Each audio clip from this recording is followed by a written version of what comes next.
10 degree തന്നെ താഴ്ത്താൻ വേണ്ടി നമുക്ക് പറ്റും. മണ്ണ് പോകുന്നതൊക്കെ കൂടാറുണ്ട്. ഈ തുറന്നെടുക്കുന്ന രീതിയിൽ എന്തായാലും ഉണ്ടാവും.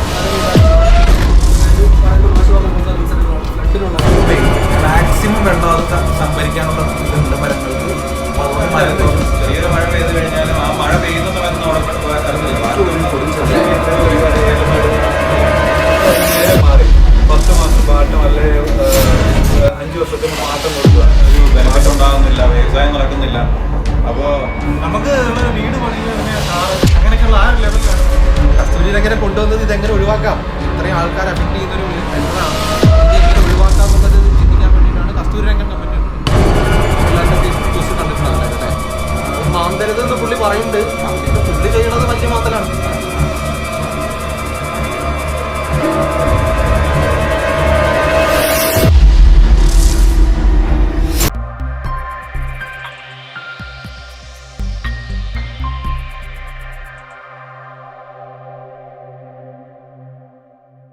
ആദ്യമായി തന്നെ കലിക കുവൈറ്റിൻ്റെ സതീഷിനെയാണ്. അദ്ദേഹത്തിനെ നിങ്ങളുടെ എല്ലാവരുടെയും കലിക കുവൈറ്റിൻ്റെയും പേരിൽ ഹാർദവമായ സ്വാഗതം ഞാനിവിടെ അർപ്പിക്കുകയാണ്. 3ാമത്തെ നമ്മുടെ മീറ്റിംഗ് ആണ് ഇപ്പോൾ ഇവിടെ നടന്നുകൊണ്ടിരിക്കുന്നത്. ഇതിൽ നമ്മൾ റിപ്പോർട്ടിനെ സംബന്ധിച്ചുള്ള ഒരു ചർച്ചയും പ്രളയത്തെ സംബന്ധിച്ചുള്ള വളരെയേറെ വിശദമായിട്ടുള്ള ഒരു ചർച്ചയുമാണ് നമ്മൾ ഒരു സെമിനാർ രൂപേണ. അതിനുശേഷം സൂര്യപ്രകാശത്തിലെ വേവ് ലെങ്ത് കുറഞ്ഞിട്ടുള്ള രശ്മികളുണ്ട്, വിസിബിൾ ലൈറ്റുള്ള രശ്മികൾ. സൂര്യപ്രകാശത്തിലെ രശ്മികൾ വിസിബിൾ ലൈറ്റ്, ഈ വിസിബിൾ ലൈറ്റുള്ള രശ്മികൾ വേവ് ലെങ്ത് കുറഞ്ഞതാണെന്ന് എനിക്ക് തോന്നുന്നു, കുറഞ്ഞതാണ്.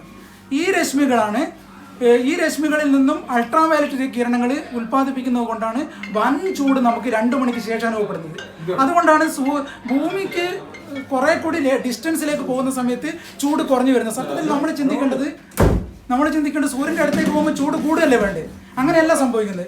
ഭൂമിയിൽ നകന്നു പോകുന്നതനുസരിച്ച് ചൂട് കുറയുക ചെയ്യുന്നത്. കാരണം എന്താ വെച്ചാൽ ഭൂമിയിൽ നകന്നു പോകുന്നതനുസരിച്ച് ഈ അൾട്രാവയലറ്റ് രശ്മികൾ കൂടുതലായിട്ട് ചൂട് ഉൽപ്പാദിപ്പിച്ച് അത് ഒരു പടലത്തിന് മുകളിൽ പോകുന്നവർ അത് അവിടെ തടഞ്ഞു നിർത്തുന്നുണ്ട്. അതാണ് തടഞ്ഞു നിർത്തുമ്പോൾ അത് വല്ലാണ്ട് നമുക്ക് ചൂട് അനുഭവപ്പെടുക. ഈ പ്രതിഭാസമാണ് ശരിക്ക് ഈ ആഗോള താപനത്തിന് കാരണമാകുന്നത്. ആഗോള താപനം എന്ന് പറയുന്ന സംഭവത്തിന് ഗ്ലോബൽ വാർമിംഗ് അത് തടയാൻ വേണ്ടിയിട്ട് നമുക്ക് മരം മാത്രമല്ല പരിഹാരം, ഒരുപാട് കാര്യങ്ങളുണ്ട്. കാരണം നമ്മുടെ ശ്വസിക്കുന്ന ഓക്സിജന്റെ 70% ഉൽപ്പാദിപ്പിക്കുന്നത് സസ്യങ്ങളല്ല. സസ്യങ്ങൾക്ക് പകരം കടലിലെ പ്ലാങ്ക്ടണുകളാണ് ഉൽപ്പാദിപ്പിക്കുന്നത്. പ്ലാങ്ക്ടണുകൾ നമ്മൾക്ക് എപ്പോഴും കരുതുന്ന സസ്യങ്ങൾ ഉൽപ്പാദിപ്പിച്ച ഓക്സിജനാണ് നമ്മൾ ശ്വസിക്കുന്നത് എന്നുള്ള. പക്ഷേ 70% ഉൽപ്പാദിപ്പിക്കുന്ന ഈ കടലിലുള്ള പ്ലാങ്ക്ടണുകളാണ്. ഒരു തരം ചെറിയ ഒരു ജീവി എന്ന് പറഞ്ഞു കഴിഞ്ഞാൽ ജന്തുവല്ല സസ്യമല്ല എന്നുള്ള രൂപത്തിലല്ല. ഈ ജീവികളുമായി ബന്ധപ്പെട്ട് നമുക്ക് ഒരുപാട് പരീക്ഷണങ്ങൾ നടക്കുന്നത്. അത് പലതും വിജയമാണ്. ഇപ്പോൾ അത് ഉൽപ്പാദിപ്പിക്കപ്പെടുന്ന ഓക്സിജനും അത് കാർബൺ ഡൈ ഓക്സൈഡ് അത് വല്ലാണ്ട് വലിച്ചെടുക്കുന്നുണ്ട്.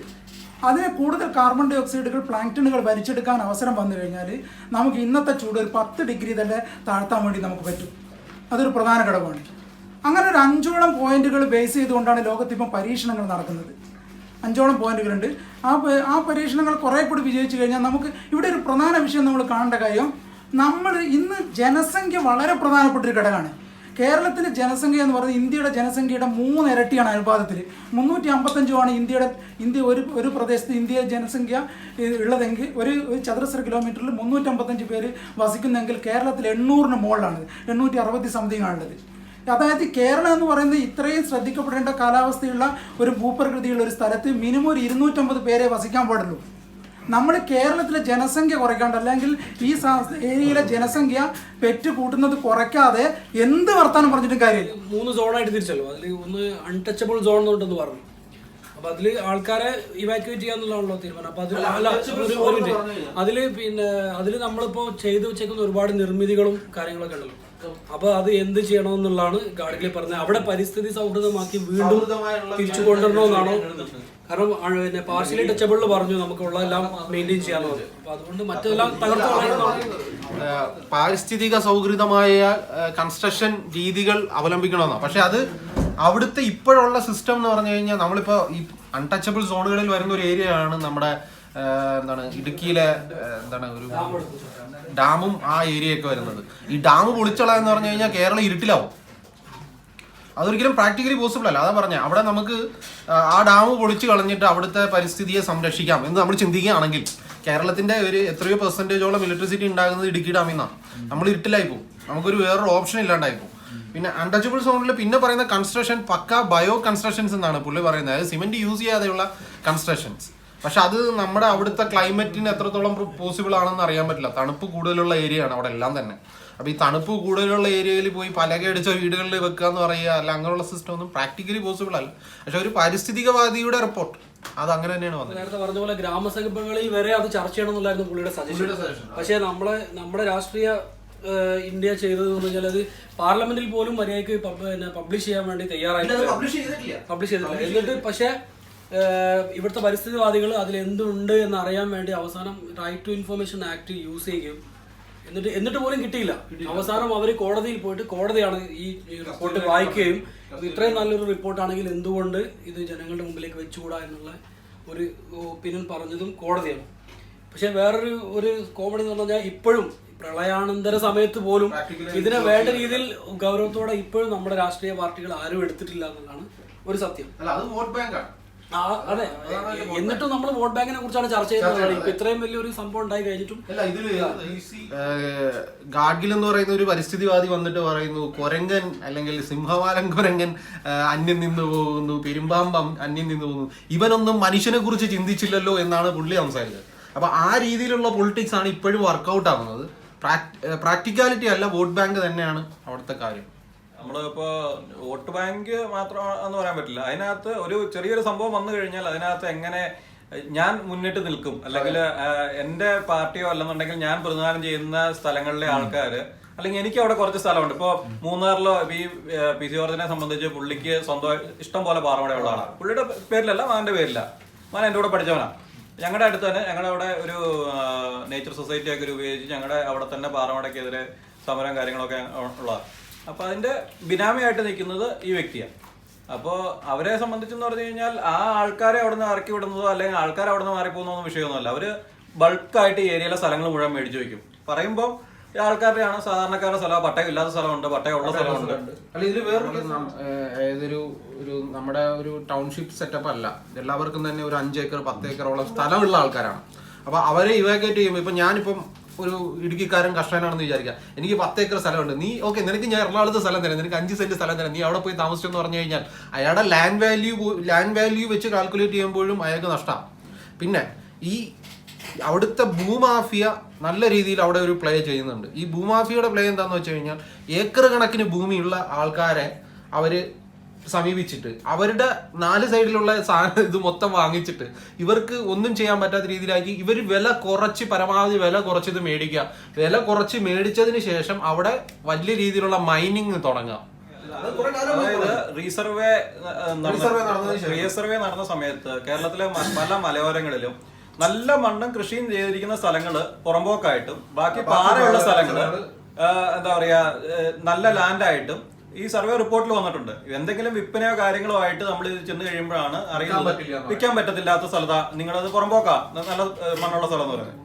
അതിനോടനുബന്ധിച്ചുള്ള മലകളിലോ പാറയുള്ള ഏരിയകളിലോ ഇവര് ഏതെങ്കിലും 1-2 വ്യക്തികളുടെ സ്ഥലം മേടിച്ചിട്ടുണ്ടാവും. അത് കഴിഞ്ഞാൽ അവരെ കൊണ്ട് തന്നെ അടുത്തുള്ള സ്ഥലങ്ങൾ മേടിക്കും.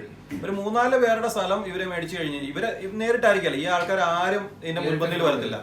ഇതിന്റെ ബാക്കിലുള്ള അടുത്തുള്ള ആൾക്കാരുടെ മേടിച്ചു, അത് കഴിഞ്ഞിട്ട് ഇതെല്ലാം കൂടെ ഒന്നിച്ച് ഇവർ ഒറ്റയടിക്ക് വാങ്ങുന്ന ഒരു പരിപാടിയാണ്. അതായത് ഗവൺമെന്റിന്റെ നിയമപ്രകാരം എന്ന് പറഞ്ഞു കഴിഞ്ഞാൽ 100 മീറ്റർ ചുറ്റുള്ളതിൽ വീടുണ്ടാകാൻ പാടില്ല. അതിപ്പോ കഴിഞ്ഞ അടുത്തിടയ്ക്ക് കുറച്ച് 50 മീറ്റർ ആക്കി കുറച്ചു. എന്നാൽ പോലും ഈ 100 മീറ്റർ ഉണ്ടായിരുന്ന സമയത്താണ് ഈ സംഭവം നടക്കുന്നത്. 100 മീറ്റർ ചുറ്റളവിലുള്ള അതിന്റെ കറക്റ്റ് ഇത് നോക്കിയിട്ട് ആ ഒരു ഏരിയയിൽ മാത്രം അവർ അതിന്റെ ചെറിയൊരു യൂണിറ്റ് കാര്യങ്ങൾ വെച്ചിട്ട് ഇതിന് അനുമതി മേടിക്കും. അനുമതി മേടിച്ചതിന് ശേഷം കുറഞ്ഞ രീതിയിലുള്ള അനുമതി മേടിച്ച ശേഷം മൊത്തത്തിൽ പൊളിച്ചങ്ങ് എടുക്കണം. അപ്പൊ അനുമതി മേടിച്ചതിന് ശേഷം ഇവർ ചെയ്യുന്നതെന്ന് പറഞ്ഞു കഴിഞ്ഞാൽ അവിടെ ഉഗ്രശക്തിയുള്ള സ്ഫോടനങ്ങളാണ് നടത്തുന്നത്. അപ്പൊ ആ സമയത്ത് ഇതിന് അടിഭാഗം മുഴുവൻ ഇളകി പോരുവാണ്, വീടും പൊളിയും. അത് കൂടാണ്ട് ഈ പാറയുടെ തന്നെ അതിന്റെ ഒരു ക്രസ്റ്റ് ആയിട്ടുള്ള ഭാഗങ്ങൾ മുഴുവൻ പൊട്ടും. സംഭവങ്ങളിൽ മേളിലെ മണ്ണ് പോകുന്നതൊക്കെ കൂടാണ്ട് ഇത് ഈ തുറന്നെടുക്കുന്ന രീതിയിലുള്ള ഒരു പരിപാടിയാണ്. ഒരു സൈഡിലെ മാത്രമേ പൊട്ടുന്നതായിട്ട് പുറമേ കാണുള്ളൂ. പക്ഷെ അതിന്റെ ഇൻസൈഡിലോട്ട് എടുത്ത് നല്ല രീതിയിൽ അവർ എടുക്കുന്നുണ്ട്. പഞ്ചായത്തിൽ എന്റെ പഞ്ചായത്ത് ശരിക്കും ഒരു മലയോര മേഖലപ്പെട്ട പഞ്ചായത്താണ്. അതിന്റെ ചില ഭാഗങ്ങളിൽ ഈ സോയിൽ പൈപ്പിംഗ് എന്ന് പറഞ്ഞ ഈ ഒരു സംഭവം കണ്ടിട്ടുണ്ട്. അപ്പൊ അതിനെ കുറിച്ച് ഒന്ന് ഡീറ്റെയിൽ ആയിട്ട് ഞാൻ ബാക്കി കൂടെ ഒന്ന് ഡീറ്റെയിൽ ആക്കി പറഞ്ഞാൽ എനിക്കൊരു അണ്ടർസ്റ്റാൻഡിംഗ് ഉപകാരപ്പെടും. പിന്നെ ഈ ഗാഡ്ഗിൽ റിപ്പോർട്ടും നമ്മുടെ ഇപ്പോഴത്തെ പ്രളയവുമായിട്ട് വലിയ ബന്ധമൊന്നുമില്ല. അപ്പോൾ നമ്മൾക്ക് പ്രളയമായിട്ട് ബന്ധപ്പെട്ട മറ്റ് ഡിസാസ്റ്ററുകൾ, ലാൻഡ് സ്ലൈഡിങ് പോലെ ഉള്ള കാര്യങ്ങൾക്കുള്ള ഒരു റീസൺ ആയിട്ടാണ് ഗാഡ്ഗിൽ പറയുന്നത്. അതായത് ഈ ഫ്ലഡ് എന്തായാലും ഉണ്ടാവും, മഴ പെയ്താലും ഉണ്ടാവും. പിന്നെ അതിന് പറയുന്ന മാഷ് പറഞ്ഞ പോലത്തെ റീസണുകളാണ് ഫ്ലഡിനുള്ള കാര്യങ്ങൾ. പിന്നെ ഇപ്പോൾ ഈ നമ്മുടെ വെതർ കാസ്റ്റിംഗ് അത് പക്ഷേ എനിക്ക് തോന്നുന്നത് ഇപ്പോൾ കുറച്ച് 1-2 വർഷമായിട്ട് ഒന്നും കൂടെ ഇമ്പ്രൂവ് ആയിട്ടുണ്ട് എന്നുള്ളൊരു തോന്നൽ എനിക്ക് തോന്നുന്നുണ്ട്. കാരണം ഇപ്പോൾ ഈ അവസാനം വന്ന മഴയൊക്കെ കറക്റ്റ് പിന്നെ പ്രവചിച്ചു. നമ്മൾ മുൻകൂട്ടി അവധി വരെ കൊടുത്തു കഴിഞ്ഞിട്ടുണ്ടായിരുന്നു. അതെ അതെ അതെ, അത് നേരത്തെ മാറ്റാനൊക്കെ പറ്റിയ അപ്പോൾ ഒന്നും കൂടെ ഇമ്പ്രൂവ് ആയിട്ടുണ്ടെന്നുള്ളൊരു അഭിപ്രായം കൂടെ ഉണ്ട്. അപ്പോൾ അത്രേ ഉള്ളൂ. അപ്പോൾ സോയിൽ പൈപ്പിംഗ് ഒന്ന് ജസ്റ്റ് ഒരു കുറഞ്ഞ വർക്കുകൾ പറഞ്ഞു. മണ്ണിന്റെ കട്ടി കുറയുക, അതിനനുസരിച്ച് വെള്ളം അവിടേക്ക് വരിക. അതായത് മേൽമണ്ണിന് കട്ടി കുറയുന്ന സമയത്ത് അടിവശത്ത് ഈ ഉറവകളിലൂടെയുള്ള വെള്ളം ഒരു സ്ഥലത്ത് സംഭരിക്കപ്പെടുകയും അവിടുന്ന് വെള്ളം ഇങ്ങനെ ഊസ് ഔട്ട് ചെയ്യും, പുറത്തേക്ക് ഇങ്ങനെ തള്ളി വരും. അതായത് അത് ഒരു അതെന്ന് പറഞ്ഞു കഴിഞ്ഞാൽ ഈ ഉറവകൾ മേൽമണ്ണ് കുറഞ്ഞു കഴിയുമ്പോൾ ഇത് നനയും, നല്ല രീതിയിൽ നനഞ്ഞിരിക്കും. അപ്പോൾ ഈ പ്രളയം അതുപോലുള്ള കാര്യങ്ങൾ ഉണ്ടാകുമ്പോൾ ഒരു സൈഡിൽ വെള്ളം വളരെ രീതിയിൽ വെള്ളം കൂടുതലായി വന്ന് എന്ന് വിചാരിക്കും. ഇപ്പം നമുക്കിവിടെ ഈ മേൽമണ്ണ് ഇളകിയിരിക്കുന്ന സ്ഥലമാണെന്ന് വിചാരിക്കുക. ഇതിന് തൊട്ടടുത്തൊരു സ്ഥലത്ത് വലിയ രീതിയിൽ ഒരു വെള്ളം വന്ന് കെട്ടി അല്ലെങ്കിൽ പ്രളയം വന്നു എന്ന് വിചാരിക്കുക. അപ്പോൾ ഈ വെള്ളം എപ്പോഴും ഈ സോളിഡ് ആയിട്ടുള്ള മണ്ണിൽ കൂടെ പോകാവുന്നതിനേക്കാളും ഫാസ്റ്റായിട്ട് ഈ ഇളകിയ മണ്ണിലൂടെ പോകും. അങ്ങനെ പോയി കഴിഞ്ഞ് കഴിഞ്ഞാൽ ഇപ്പോൾ ഈ വളരെ ഇളകിയ മണ്ണിലൂടെയാണ് ഇത് പുറത്തേക്ക് ചാടുക. ഈ ചാടാത്ത സ്ഥലത്ത് ഈർപ്പം നിന്ന്, ഇതിപ്പോൾ സപ്പോസ് ഒരു മേൽമണ്ണാന്ന് വിചാരിക്കുക, ഇവിടെ ഈർപ്പം നിന്നിട്ട് ഇങ്ങനെ സ്പ്രെഡായി ഇങ്ങനെ നിൽക്കും. ഈ സ്ഥലം മൊത്തം നമ്മൾ പുറമേ നോക്കുമ്പോൾ ഡ്രൈ ആയിരിക്കുന്ന ലാൻഡ് ആയിരിക്കും, പക്ഷെ അതിന്റെ അടിവശം മൊത്തത്തിൽ നനഞ്ഞ് വളരെ രീതിയിൽ വെറ്റായിരിക്കും. ഈ ഒരു സോയിൽ പൈപ്പിംഗ് പ്രതിഭാസം ഉണ്ടാകുന്ന ഒരു സ്ഥലത്ത് നമ്മൾ പ്രതീക്ഷിക്കുന്നതിൽ കൂടുതൽ ഒരു വലിയ മഴ പെയ്ത് കഴിഞ്ഞാൽ മേളിലത്തെ മണ്ണ് നനഞ്ഞു, അടിവശത്തെ മണ്ണൂടെ നനഞ്ഞു കഴിഞ്ഞാൽ സംഭവം ലാൻഡ് സ്ലൈഡിന് ഏറ്റവും വലിയ സാധ്യതയുള്ള ഏരിയയാണ്. കേരളത്തിലാണല്ലോ ഇത് കൂടുതൽ ചർച്ച നടക്കുന്നത്. കേരളം മാത്രമല്ല, നമ്മളറിയുന്നത് മറ്റുള്ള സ്ഥലങ്ങളിൽ എന്താണെന്ന് നമുക്കറിയില്ല അവസ്ഥ. ഏകദേശം പശ്ചിമഘട്ടത്തിൽ എത്ര ശതമാനത്തോളം നമ്മളെ ഭാഗത്തുണ്ടാവും എന്നുള്ള ഒരു ധാരണയോ അല്ലെങ്കിൽ ഇപ്പൊ മൊത്തം നമ്മൾ പറഞ്ഞല്ലോ മഹാരാഷ്ട്ര അല്ലെങ്കിൽ ഗുജറാത്ത് മുതൽ ഇങ്ങനെ കേരളം, തമിഴ്നാട്, കർണാടകയൊക്കെ പെടും. അപ്പൊ അതില് കേരളത്തിൽ ഏകദേശം എത്ര ആദ്യം പറഞ്ഞിരുന്നത് 630 വില്ലേജുകളാണ്. ഈ 630 വില്ലേജുകളും ഈ വെസ്റ്റേൺ ഘാട്ടിൽ വരുന്നതാണ്. ഈ 630 അത് ഈ പറയുന്ന എല്ലാ സ്റ്റേറ്റുകളിലും ഉൾപ്പെടുത്തിയാണ് ഈ 630 വില്ലേജുകളിലാണ്. അതിനെയാണ് കസ്തൂരി രംഗൻ റിപ്പോർട്ട് വെച്ചിട്ട് ഒരു 125 ഇതായിട്ട് കുറച്ചത്. അപ്പൊ ഇതിൽ എത്ര വില്ലേജ് കേരളത്തിൽ വരും എന്നുള്ളതിനെ കുറിച്ച് എനിക്ക് കറക്റ്റ് ആയ ധാരണ. നമ്മളുടെ കാര്യം വരുമ്പോൾ മറ്റുള്ളവര് അല്ലെങ്കിൽ ഇപ്പൊ ഞാൻ പറയാം, ഇപ്പൊ നമ്മുടെ കാര്യത്തിൽ ഒതുങ്ങിയില്ല. ഇല്ല, ഇതിൽ വേറൊരു കേസ് ഞാനിപ്പോ പറയാം. ഇപ്പൊ നമ്മള് ശ്രദ്ധിക്കപ്പെടാതെ പോയ സ്ഥലങ്ങളാണ് കൂർഗ് അല്ലെങ്കിൽ കർണാടക, വെസ്റ്റ് കർണാടക, ഇതെല്ലാം ഈ ഏരിയയിൽ തന്നെ വരുന്നതാണ്. അവിടെയും ഈ പ്രശ്നങ്ങൾ ഉണ്ടാകുന്നുണ്ട്. പക്ഷെ നമ്മൾ കേരളത്തിൽ മാത്രം നിർത്തി ചിന്തിച്ചതുകൊണ്ടാണ് നേരത്തെ മാഷ് പറഞ്ഞത്. നമ്മുടെ ജനസംഖ്യാ പെരുപ്പം എന്ന് പറയുന്നത് ആ ഏരിയയിൽ കൂടുതൽ ആൾക്കാർ താമസിക്കുന്നുണ്ട്. നമ്മുടെ ഏരിയയിൽ, വെസ്റ്റേൺ ഘാട്ടില് കേരളത്തിന്റെ ഏരിയയിൽ ജനസംഖ്യ കൂടുതലാണ്. അത് മാത്രമല്ല, ബാക്കി വേറെ സ്ഥലത്തുമായിട്ട് ഒന്നിച്ച് താമസിക്കുന്ന ഒരു രീതിയുണ്ട്. കേരളത്തിൽ അങ്ങനെയല്ല. ഇതിപ്പോ എന്റെ സ്ഥലം, എന്റെ വീട്, അതിന് നടുക്ക് എന്റെ അതില് ആ ഒരു ലെവലിൽ പോകുന്ന ആൾക്കാരെ കേരളത്തിലുള്ളത്. ബാക്കിയുള്ള സംസ്ഥാനങ്ങൾ എന്ന് പറയുമ്പോൾ കേരളത്തിന് പുറത്ത് ഈ സംയുക്ത കൃഷികളാണ്. അതായത് ഒരാൾ ഒറ്റയ്ക്ക് കൃഷി ചെയ്യുന്ന പരിപാടി അവിടെ ഇല്ല. അവിടെ ഇപ്പൊ നമ്മള് കേരളത്തിൽ എവിടെയെങ്കിലും കണ്ണെത്താത്ത ദൂരത്ത് നമുക്ക് കാണാൻ പറ്റാത്ത ദൂരത്തിൽ പാടം കിടക്കുന്ന കാണാം. അത് സംഭവം എന്ന് വെച്ച് കഴിഞ്ഞാൽ ഒരാൾ ചെയ്യുന്നതല്ല. ഇപ്പൊ നമ്മുടെ നാട്ടിൽ ഒരു സൊസൈറ്റി സിസ്റ്റം ഒക്കെ കൂടുതലായിട്ടുള്ളത് നമ്മുടെ നാട്ടിലാണ്. പക്ഷെ പണിയെടുക്കാൻ ആരുമില്ല. സൊസൈറ്റി സിസ്റ്റം വെച്ച് അതിന്റെ കച്ചവടം നടത്താൻ ഒരുപാട് കമ്മിറ്റികൾ ഉണ്ടാവും. അതിൻ്റെ അകത്ത് എങ്ങനെ കാശടിക്കാം, എങ്ങനെ ലോൺ കൂടുതലായിട്ട് കിട്ടാം, അതൊക്കെ ചെയ്യാൻ ഒരുപാട് ആൾക്കാരുണ്ടാവും. പക്ഷെ ഈ സൊസൈറ്റി സിസ്റ്റം ഒന്നും ഇല്ലാതെ നാട്ടുപഞ്ചായത്ത് എന്ന് പറയുന്ന സെറ്റപ്പിൽ തമിഴ്നാട്ടിലും കർണാടകയിലും ഒക്കെ വളരെ എഫക്റ്റീവായിട്ട് കൃഷി ചെയ്യുന്നുണ്ട്. നമ്മുടെ മലയാളികൾ കൃഷി ചെയ്യാൻ മാറി. അവരെപ്പോഴും നാണ്യവിള, അതിൽ കൂടുതൽ ഇൻകം കിട്ടുന്ന വിളകളിലേക്ക് എപ്പോൾ മലയാളി മാറി, അന്ന് തൊട്ടാണ് നമുക്ക് ഇതുപോലുള്ള പ്രശ്നങ്ങൾ കൂടുതലായി ഉണ്ടായിട്ടുണ്ട്. കുടിയേറ്റം നാണ്യവിളയിൽ നമുക്ക് അരി കൃഷി ചെയ്യാൻ നമ്മൾ ഒരിക്കലും മലമേളി പോകേണ്ട കാര്യമില്ല. നമുക്ക് സ്ഥലവും താമസിക്കാൻ വേണ്ടിട്ട് വേറെ സ്ഥലങ്ങൾ അങ്ങനെയെല്ലാം നമ്മൾ തന്നെ ആയിരിക്കുമല്ലോ കൃഷി ചെയ്യുക. അപ്പോൾ ഓരോരുത്തരും ഓരോ രീതിയിലുള്ള കൾട്ടിവേഷൻ മെത്തേഡാണ് യൂസ് ചെയ്യുന്നത്. അപ്പൊ ചിലർ GCBക്ക് തുറന്നിട്ടായിരിക്കും കാര്യങ്ങൾ ചെയ്യുക. അപ്പൊ മേൽമണ്ണ് ഇളകി മാറുകയാണ്. പിന്നെ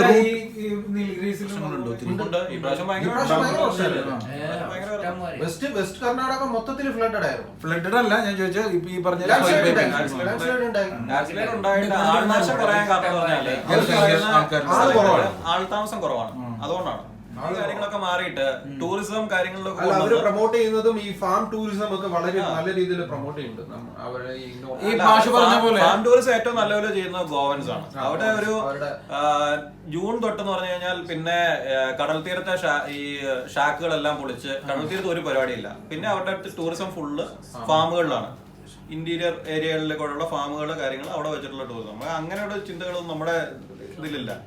നമുക്ക് ഏറ്റവും എത്ര വലിയ റിസോർട്ടുകൾ ഉണ്ടാക്കാം, എത്ര വില്ലകൾ ഉണ്ടാക്കാം, വലിയ പൊക്കം കൂടുതൽ കോൺക്രീറ്റ് റിസോർട്ടുകളാണ് നമ്മൾ ചിന്തിക്കുന്നത്. ഇപ്പൊ കഴിഞ്ഞ പ്രാവശ്യത്തെ പ്രളയത്തിനാണ് മറ്റേ ഇടുക്കിയിലെ മൂന്നാറിലുള്ള കലാറു ഇതിന്റെ ഉള്ള ഒരു റിസോർട്ടിന്റെ അവിടെ എംബസിയൊക്കെ ഇടപെട്ട ആൾക്കാരെ അവിടെ നിന്ന് രക്ഷിക്കും കാര്യങ്ങളൊക്കെ. അതിനുശേഷം അതിന് സ്റ്റോപ്പ് മെമ്മോ ആയി കൊടുത്തു. 3 മാസത്തിന് ശേഷം വീണ്ടും അതിനേക്കാൾ ഉഷാറായിട്ട് അവിടെ വർക്ക് നടക്കുന്നു. നമ്മളെ ഊട്ടിയിൽ ഇപ്പൊ നമ്മൾ പോകുമ്പോഴേ ഇതേപോലെ തന്നെ കെട്ടിടങ്ങൾ കൂടുതലാണോ? നമ്മൾ മൂന്നാറിലൊക്കെ പോയ പോലെ തന്നെയാണ് അവസ്ഥ. കൂടുതലാണ്. ചോദിക്കാൻ കാരണം വ്യത്യാസമുണ്ടോ എന്നറിയാൻ. വ്യത്യാസമുണ്ട്, അവിടുത്തെ നിർമ്മാണ രീതികളിൽ വ്യത്യാസമുണ്ട്. അവര് കൂടുതൽ പരിസ്ഥിതി സൗഹൃദമല്ല ഈ വലിയ അത്ര ഹൈറ്റുള്ള കെട്ടിടം ഇപ്പോഴൊക്കെയാണ് വന്നു തുടങ്ങിയിരിക്കുന്നത്. അത് നമ്മള് സാധാരണ ഇപ്പൊ വീടുകളായിട്ട് കമ്പയർ ചെയ്യുമ്പോഴുള്ള വ്യത്യാസം, ഇപ്പൊ തമിഴ്നാട്ടിലുള്ള വീടുകളോ അതുപോലെ തന്നെയല്ലേ ഉള്ളൂ വ്യത്യാസം. അല്ലാതെ അവര് കൂടുതൽ പ്രാധാന്യം പരിസ്ഥിതി കൊടുക്കേണ്ടതുണ്ടോ? ഇല്ല. അവിടെ ഇപ്പൊ ഈ നമ്മുടെ നാട്ടിൽ ഇതുപോലെ ആൾക്കാരുടെ കൈകളിലല്ല ഈ കൃഷി. അവിടെ കൂടുതലും ഈ എസ്റ്റേറ്റും അതിനോടനുബന്ധിച്ചുള്ള തേയില കാര്യങ്ങളൊക്കെയാണ്. ഇപ്പോൾ നമ്മുടെ നാട്ടില് മൂന്നാറിലൊക്കെ ഉണ്ടായിരുന്നത് പലതും. ഇപ്പൊ ഈ മൂന്നാർ എഞ്ചിനീയറിംഗ് കോളേജ് ഇരിക്കുന്നത് തന്നെ സർക്കാരിന്റെ engineering college, government engineering college ഇരിക്കുന്ന സ്ഥലം എന്ന് പറയുന്നത് ശരിക്കും ഏറ്റവും സ്ലൈഡ് ആയിട്ടിരിക്കുന്ന സ്ഥലത്ത് ആ കുന്ന് വെട്ടി ഇറക്കിയിട്ട് ഉണ്ടാക്കിയിരിക്കുന്ന കോളേജ് അവിടുത്തെ. ഓരോ പ്രാവശ്യം ഇപ്പൊ നമ്മൾ ഈ കൂട്ടത്തിൽ അനുകൂലിക്കുന്നവരാവുമല്ലോ ഒരു ഭൂരിപക്ഷം. മീൻസ് ഗാഡ്ഗിൽ കമ്മിറ്റി നടപ്പാക്കണം എന്നല്ല, പരിസ്ഥിതി സംരക്ഷണത്തിന് അനുകൂലിക്കുന്ന അല്ല അങ്ങനെയാവുമല്ലോ. അപ്പൊ ഈ പറഞ്ഞ ആള് ഒരു പരിസ്ഥിതി സംരക്ഷകനാണ് അല്ലെങ്കിൽ ഒരു പരിസ്ഥിതിവാദിയാണ് എന്ന് നമ്മൾ സമ്മതിക്കുന്നു. എന്നാലും ചിലപ്പോ നമ്മളെ കൂട്ടത്തിൽ നേരിട്ട് ബാധിക്കുന്ന ആളുകളുണ്ടെങ്കിൽ അവരെ സംബന്ധിച്ച് അതൊരു ബുദ്ധിമുട്ടായിരിക്കും. കാരണം ഞാൻ നിൽക്കുന്നത് ഈ പ്രദേശത്താണെങ്കിൽ എന്നെ സംബന്ധിച്ച് എനിക്കറിയില്ല, അതുകൊണ്ട് അങ്ങനെ പറഞ്ഞത്. ഞാൻ നിൽക്കുന്നത് ആ മേഖലയിലുള്ള ആളാണെങ്കിൽ എനിക്ക് അവിടുന്ന് മാറുക എന്ന് പറയുന്നത് എന്നെ സംബന്ധിച്ച് പ്രശ്നമാണ്. അതേ പ്രശ്നമാണല്ലോ എല്ലാവർക്കും ഉണ്ടാവും. കാരണം പക്ഷെ അത് ഈ നില തുടർന്നു കഴിഞ്ഞാൽ അടുത്ത ജനറേഷൻ പിന്നുള്ള ജനറേഷൻസ് അവിടെ വളർന്നു വരികയും ചെയ്യും. അതും ഒരു പ്രശ്നമാണ്. അപ്പൊ നമുക്കിത് നടപ്പിലാക്കാൻ ജനറേഷൻസിനെ ഉൾക്കൊണ്ടുകൊണ്ട് അവിടുത്തെ കൃഷി രീതികളും കോറി മാഫിയ അവിടെ നിന്ന് മാറണം. എപ്പോഴും ചർച്ച ചെയ്യുന്നത് ഗാഡ്ഗിൽ കമ്മിറ്റി നടപ്പിലാക്കാതിരിക്കാനുള്ള കാരണങ്ങൾ. അല്ല ഇപ്പോഴും നടപ്പിലാക്കേണ്ടത് എങ്ങനെയെന്നുള്ളതിന്റെ ഒരു സജഷൻ എന്ന് പറയുന്നത് ഇതാണ്. ഈ കോറി മാഫിയനെ അവിടുന്ന് മാറ്റുകയും അവിടുത്തെ കൾട്ടിവേഷൻ രീതികളിൽ കുറച്ചുകൂടെ ഈ കൺസ്ട്രക്ഷൻ ഈ പുള്ളി പറഞ്ഞ രീതിയിൽ കുറച്ച് കൺസ്ട്രക്ഷൻസ് നമ്മളൊന്ന് ലിമിറ്റ് ചെയ്ത് അങ്ങനെ രീതി വന്നു കഴിഞ്ഞാൽ ഇനി ഒരു ജനറേഷനോട് അവിടെ ചിലപ്പോൾ ജീവിക്കാം. അല്ലെങ്കിൽ ജനറേഷനോട് അവിടെ ഒന്നും ചെയ്യാൻ പറ്റാത്ത അവസ്ഥ. മോഹൻലാലിന്റെ ഫേസ്ബുക്ക് പോസ്റ്റ് കണ്ടിട്ടുണ്ടാവില്ല അല്ലേ? അത് മാന്തരുത് എന്ന് പുള്ളി പറഞ്ഞിട്ട് പുള്ളി ചെയ്യണത് വലിയ മാന്തലാണ്. അപ്പൊ എല്ലാരും ഞാനായാലും വീട് വെക്കുമ്പോ എന്റെ വീടിന്റെ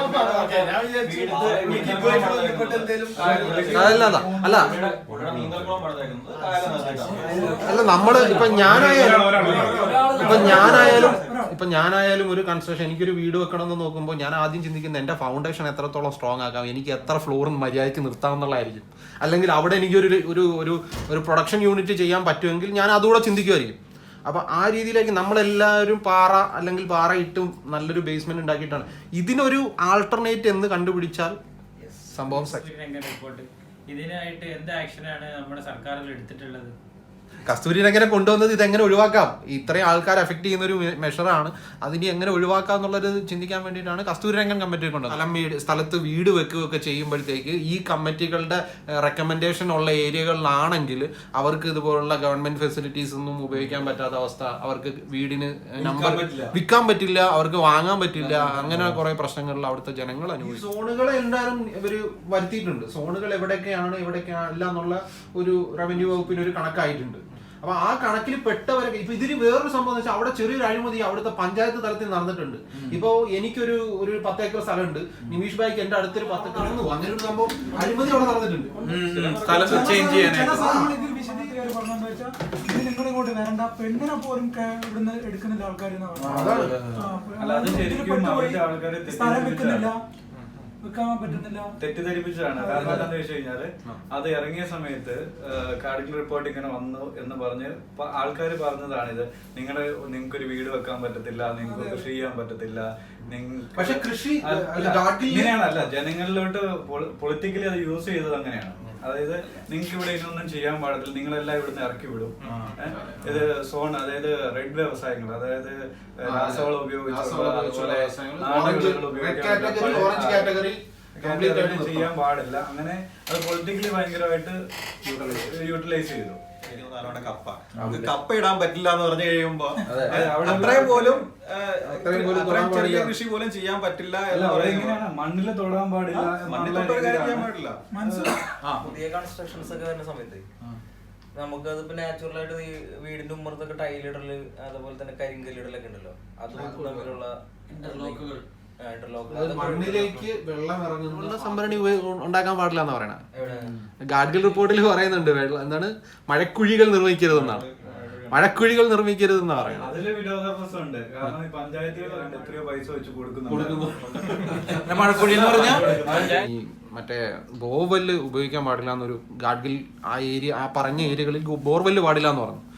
അതേ സ്ഥലത്ത് തന്നെ ഈ റെഡ് കാറ്റഗറി എന്താണ് വ്യവസായം ഉള്ള സ്ഥലമാണ്. അവിടെയുള്ള വ്യവസായത്തിന്റെ വേസ്റ്റ് ഇവരെന്താ ചെയ്തെന്നറിയോ? ഇവര് ചെയ്തെന്ന് പറഞ്ഞു കഴിഞ്ഞാൽ ബോർവെല്ല് കുഴിച്ചു, വെള്ളം എടുക്കാനല്ല, ഈ വേസ്റ്റ് തള്ളാൻ. അതായത് മേളത്തത് ഓൾറെഡി കുളമാക്കി, എന്നിട്ട് ഭൂഗർഭജലത്തെ കൂടെ അതിനുള്ളിലേക്ക് ഒഴിക്കുക. അത് സി ചെയ്യുന്ന സമയത്ത് അവിടുത്തെ ലോക്കൽ അതോറിറ്റി പറഞ്ഞതെന്ന് പറഞ്ഞു കഴിഞ്ഞാൽ ഇത് പുറമേ ഒഴുക്കി കഴിഞ്ഞ് കഴിഞ്ഞാൽ ആൾക്കാരുടെ ആരോഗ്യത്തിന് പ്രശ്നമാണ്, അതുകൊണ്ട് ഞങ്ങൾ ആൾക്കാർക്ക് നേരിട്ട് കൊടുക്കാതെ അത് മാറ്റിയതാണെന്നാണ് അവർ പറഞ്ഞത്. അവർക്ക് സത്യത്തിൽ അതിന്റെ ഒരു ബേസിക് നോളജ് ഇല്ലാത്തതിന്റെ പ്രശ്നമാണ്. ലിക്വിഡ് വേസ്റ്റ് ബോർവെല്ല് കുഴിച്ചിട്ട് അത് നമ്മളെ വെള്ളം വരുന്നതിന് മുമ്പേ കുഴി ഒരു എത്രയോ മീറ്ററോളം മടിയിൽ പോകുമല്ലോ, എന്നിട്ട് ഇത് സാധനം ഫില്ല് ചെയ്യാം. അപ്പൊ ഇതെന്താ, ഇത് താഴെ വന്ന് അബ്സോർബ് ചെയ്യുന്ന എവിടേക്കാ? ഭൂഗർഭ വെള്ളത്തിലേക്കാണ്. അടുത്തുള്ള കിണറുകളും തോടുകളും എല്ലാം ഈ സാധനത്തി. ഓക്സിജൻ ഉണ്ടാക്കുന്നത് മരത്തില് അത്ര ഒരു പെർസെന്റേജിന് കണക്ക് പറഞ്ഞായിരുന്നില്ലേ? അതായത് ഓക്സിജൻ വരുന്നത് മനുഷ്യന് വേണ്ടിയിട്ടുള്ളത് മരത്തിൽ നിന്ന് മാത്രമല്ല. ഓക്കെ, ശരിയായിരിക്കും. മാഷ് വേറൊരു കാര്യം പറഞ്ഞത് അതിൽ നിന്നായിരിക്കും. അപ്പൊ ഈ മരങ്ങള് നമ്മൾ നട്ടുപിടിപ്പിക്കുന്നത് കൊണ്ട് ഈ സോയിൽ എറോഷൻ അല്ലെങ്കിൽ പറഞ്ഞ സോയിൽ പൈപ്പിംഗ് അല്ലെങ്കിൽ ലാൻഡ് സ്ലൈഡിങ് അങ്ങനെയുള്ള കാര്യങ്ങള് ഒരു പരിധി വരെ കുറയ്ക്കാൻ പറ്റില്ല. വേരുകളിലേക്ക് പോകുന്ന മരങ്ങൾ. നേപ്പാളിലാണ് ലോകത്തിൽ ഏറ്റവും കൂടുതൽ ഫ്ലഡ്സ് അല്ലെങ്കിൽ ലാൻഡ് സ്ലൈഡ്സ് ഉണ്ടായിട്ടുള്ളത്. ഏറ്റവും കൂടുതൽ ഉണ്ടാകുന്ന ഒരു സ്ഥലമാണ് കെനിയ ആൻഡ് നേപ്പാൾ. ഈ സ്ഥലങ്ങളിൽ ഇവർ ഇത് ഓവർകം ചെയ്യാൻ വേണ്ടിയിട്ട് ചെയ്തിരുന്നത് മുള വെച്ച് പിടിപ്പിക്കുകയായിരുന്നു. മുളകൾ വെച്ച് പിടിപ്പിക്കുക. മുളകളുടെ ഏറ്റവും വലിയ ഗുണം എന്ന് വെച്ച് കഴിഞ്ഞാൽ മുള പൂത്ത് കഴിഞ്ഞാൽ അത് വെട്ടിക്കളഞ്ഞാലും ആ സാധനം പിന്നെയും കിളിക്കും. അപ്പം നമുക്ക് ഒരു തവണത്തെ ഇൻവെസ്റ്റ്മെന്റ് മാത്രമേ ഉള്ളൂ. അത് ലൈഫ് ലോങ് നമുക്ക് അത് ഉപയോഗിച്ചുകൊണ്ടിരിക്കും. അത്ര 27 വർഷം കണ്ടാണ് ഒരു മുളയിൽ നിന്ന് മുള ഉണ്ടായിക്കൊണ്ടിരിക്കുന്നത്. മുള വെച്ച് പിടിപ്പിക്കുന്നത് നല്ല കാര്യമാണ്. മുള 27 വർഷം കണ്ടാണ് ഒരു മുളയിൽ നിന്ന് നമുക്ക് അതിന്റെ ഈ വെട്ടി മാറ്റിയാലും കിളിച്ചോണ്ടിരിക്കും. 27 വർഷം കഴിഞ്ഞ് ഇത് ഒരു തവണ പൂക്കുള്ളൂ. പൂത്ത് കഴിഞ്ഞാൽ പിന്നെ ആ റൂട്ടിൽ നിന്ന് കിളിക്കില്ല. അപ്പൊ മാത്രം നമുക്ക് മാറ്റിയാൽ മതി. ചെറിയ ഒന്നുമില്ലാത്ത ഒരു മണ്ണ് പ്രദേശവും പിന്നെ ജസ്റ്റ് മരങ്ങൾ വേരിറങ്ങിയേക്കുന്ന ഒരു ചെറിയൊരു ട്രെയും. അപ്പൊ ഇതിൽ രണ്ടിലും വെള്ളം ഒഴിക്കുകയാണ് ഇവര്. വെള്ളം ഒഴിച്ചു കഴിയുമ്പോൾ ഈ ഒന്നുമില്ലാത്ത ചുമ ട്രെയില് മഴ വെള്ളം ഒഴിച്ചു കഴിയുമ്പോഴേക്കും ഒരു ഇച്ചിരി താന്ന് കഴിഞ്ഞിട്ട് മൊത്തം വെള്ളം പുറത്തേക്ക് ഒഴുകി പോകുന്നു, മണ്ണോടുകൂടി ഒഴുകി പോരുന്നു. മറ്റേ സ്ഥലത്താണെന്നുണ്ടെങ്കിൽ ഒരു എത്രയോ താന്നതിന് ശേഷം അതിന്റെ ഏറ്റവും ടോപ്പിൽ താഴത്തെ ലെവലിലൊരു ചെറിയ പൈപ്പ് വെച്ചിട്ട് അതിൽ കൂടെയാണ് വെള്ളം വരുന്നത്. അപ്പൊ അവർ പറയുന്നത് ഈ വേരുകൾ ഇറങ്ങും തോറും അതൊരു നാച്ചുറൽ കാർബണായിട്ട് പ്രവർത്തിക്കും, സ്പോഞ്ച് പോലെയാവും, അബ്സോർബ് ചെയ്യും, മാക്സിമം വെള്ളം അത് സംഭരിക്കാനുള്ള ഇതുണ്ട് മരങ്ങൾക്ക്. അപ്പൊ അതുകൊണ്ട് മരം വെച്ച് പിടിപ്പിച്ചു കഴിഞ്ഞാൽ ഒരു പരിധിവരെ പ്രളയം തടയാന്ന് പറയും. അതിൽ കാണിക്കുന്നവർ പ്രളയം തടയാന്നാണ് കാണിക്കുന്നത്. കാരണം പ്രളയം പോലെ ഇതുപോലെ അബ്സോർബ് ചെയ്ത് വെള്ളം പോകുന്നുണ്ട്, പുറത്ത് ഇങ്ങനെ തങ്ങി നിൽക്കുന്നില്ല എന്നുള്ളത്. അപ്പൊ ചെറിയ മഴയ്ക്ക് ഒത്തിരി വലിയ മരങ്ങൾ രണ്ടിനും ഹെൽപ്ഫുൾ ആണെന്ന് പറയുന്നത്. അശാസ്ത്രീയമായിട്ടുള്ള ഡാം തുറക്കൽ ഇത് ആയിട്ടുണ്ട് എന്നുള്ളത് ഭയങ്കര ചർച്ചയായിട്ടുണ്ട്. ഷമിക്കസ് ക്യൂറിനെ കോടതി തള്ളി. അത് ശരിയാണ്. അത് രണ്ടുപേരുടെയും ഒരു തെറ്റുണ്ട് എന്നാണ് എൻ്റെ ഒരു പേഴ്സണൽ ആയിട്ടുള്ള വിലയിരുത്തല്.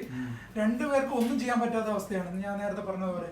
അതായത് അവരുടെ റിപ്പോർട്ടിങ് പിന്നെ കേന്ദ്ര പിന്നെ കാലാവസ്ഥാ വകുപ്പിന്റെ റിപ്പോർട്ടിങ് അവരിപ്പോൾ തന്നായിരുന്നു കറക്റ്റ്. പക്ഷെ നമുക്ക് മെയ് മാസത്തിൽ ഭയങ്കര മഴയായി, കഴിഞ്ഞ പ്രളയം. ജൂണിൽ ഭയങ്കര മഴ, പക്ഷെ ഓഗസ്റ്റ് 1 മുതൽ ഒരു 10 വരെ മഴ ഒന്നുമില്ല. അത് കഴിഞ്ഞതിന് ശേഷം മഴ, അതായത് എല്ലായിടത്തിലും 45 ഡിഗ്രി 45 സെന്റിമീറ്ററിന് മുകളിൽ മഴയായി. ഈ സമയത്ത് അവർ റിപ്പോർട്ട് കറക്റ്റ് തരുന്നുണ്ട്, പക്ഷെ അവർ റിപ്പോർട്ട് 30-ന് മുകളിൽ വന്നിട്ടേ ഇല്ല. അവർ എക്സ്ട്രീം മഴ എന്ന് പറയുന്ന ഒരു പ്രാവശ്യം മാത്രമാണ് തന്നിട്ടുള്ളത്. പക്ഷേ സ്റ്റേറ്റ് ഗവൺമെന്റിന്റെ ഭാഗത്തു ആ സമയത്ത് കുറച്ച് തെറ്റുകൾ വന്നിട്ടുണ്ട്. ആകെ മൊത്തം രണ്ടുപേരെയും കൂടെയും നമ്മുടെ കാലാവസ്ഥാ വകുപ്പിന്റെ ഒരു പ്രശ്നവും കൂടിയാണ് ഈ വിപത്തുകൾ കൊണ്ടെത്തിച്ചത് എന്ന് വേണം. അതുകൊണ്ടാണ് വെള്ളപ്പൊക്കം ഉണ്ടായെന്ന് പറഞ്ഞു കഴിഞ്ഞാൽ അതിന് വേറൊരു വേർഷനോടെ ഉണ്ട്. ഡാമുകൾ ഉള്ളത് കൊണ്ട് തടയപ്പെടുന്ന വെള്ളപ്പൊക്കം ഒരുപാടുണ്ട്. അതുണ്ട്. ദുഃഖം എന്ന ബംഗാളിന്റെ ദുഃഖം എന്ന് പറഞ്ഞുകൊണ്ടിരുന്നതാണ് കൃഷ്ണാനദി. അപ്പൊ കൃഷ്ണാനദി അതാ ഈ നദികൾ കര കവിഞ്ഞിട്ടാണല്ലോ ഈ ഫ്ലഡ് ഉണ്ടാവണേ. ഇപ്പൊ നമ്മുടെ ഇപ്പോ ആലുവയിലും ചാലക്കുടിയിലും ഒക്കെ സംഭവിച്ചത് ചാലക്കുടി പുഴ കവിഞ്ഞതാണ്, അല്ലാതെ വെള്ളം മഴ അല്ലെ മഴ പെയ്തിട്ടല്ല. അപ്പൊ ഈ സ്റ്റേറ്റ് ഗവൺമെന്റ് അങ്ങനെയാണ് വിചാരിച്ചത്, ചാലക്കുടി പുഴ പിന്നെ അങ്ങ് തുറക്കാം എന്ന്. അതെ, അതിൽ അവിടെ ഒരു ഹോൾഡ് വന്നതാണ് അവർക്കുണ്ടായ പ്രശ്നം. അവിടെ ഹോൾഡ് ചെയ്തപ്പോഴത്തേക്ക് ഇവിടെയും കൂടെ നിറഞ്ഞു. അപ്പൊ പിന്നെ എങ്ങോട്ട് തുറന്നു, പിന്നെ തുറന്നങ്ങൾ വിട്ട്. എല്ലാ വർഷവും ചെറിയ മഴ പെയ്താൽ പോലും പ്രളയം ഉണ്ടാകുന്ന സ്ഥലമാണ് ഈ വേമ്പനാട്ട് കായലിന്റെ തീരപ്രദേശങ്ങൾ, ആലപ്പുഴ, കുട്ടനാട്. അവിടെ എന്ത് കാണിച്ചാലും ഇപ്പം ചെറിയൊരു മഴ പെയ്ത് കഴിഞ്ഞാലും ആ മഴ പെയ്യുന്ന സമയത്തൊന്നും അവിടെ വരത്തില്ല. ബാക്കിയുള്ള നദികളിൽ ഒഴുകി ഇവിടെ എത്തിക്കഴിയുമ്പോഴത്തേക്കും വരും. കാരണം താങ്ങുന്ന ഒരു സ്ഥലമാണ്. ചില ഈ നദികളില് നമ്മള് ഒരുപാട് ഫ്ലഡുകൾ ഈ ഡാം ഉള്ളത് കൊണ്ട് മാത്രം ഒഴിവായതുണ്ട്. പക്ഷെ നമ്മുടെ അവിടെ സംഭവിച്ചത് എന്താ പറഞ്ഞു കഴിഞ്ഞാൽ ഈ പ്രാക്ടിക്കലി ഇവർ ആദ്യം വിചാരിച്ച ഈ ഇത്ര മഴ ഉണ്ടാവുള്ളൂ, ഈ മഴ ഇത്രയും നാൾ ഹോൾഡ് ചെയ്ത് കഴിഞ്ഞാൽ കുറച്ചുകൂടെ ഇലക്ട്രിസിറ്റി ഉണ്ടാക്കാം. കേരളത്തിന്റെ ഒരു അതാ സംഭവിച്ചു, സത്യത്തിൽ സംഭവിച്ചതാണ്. ഇലക്ട്രിസിറ്റി കുറച്ചധികം ഉണ്ടാക്കാമെന്ന് പറഞ്ഞിട്ട് ഇലക്ട്രിസിറ്റി ബോർഡാണ് ആദ്യം ഇതിന് ഒപ്പോസ് ചെയ്ത് തുറന്നു വിടരുത്, വിട്ട് കഴിഞ്ഞാൽ ഇത് നഷ്ടമാണെന്ന് പറഞ്ഞു. മാക്സിമം പിടിച്ചു കഴിഞ്ഞപ്പോൾ ഇവരുടെ കാൽക്കുലേഷനിൽ പറ്റാത്ത രീതിയിൽ മഴ പെയ്തു, വെള്ളം ഒരുപാടായി കഴിഞ്ഞപ്പോൾ ഈ ഡാമിന്റെ സേഫ്റ്റി എഫക്റ്റീവ് എന്നുള്ള സിറ്റുവേഷൻ വന്നപ്പോഴാണ് ഇതെല്ലാം തുറന്നു വിട്ടത്. അതുകൊണ്ടാണ് ഈ സൈമിൾട്ടേനിയസ് ആയിട്ട് എല്ലാം തുറന്നു വിടേണ്ടി വന്നത്.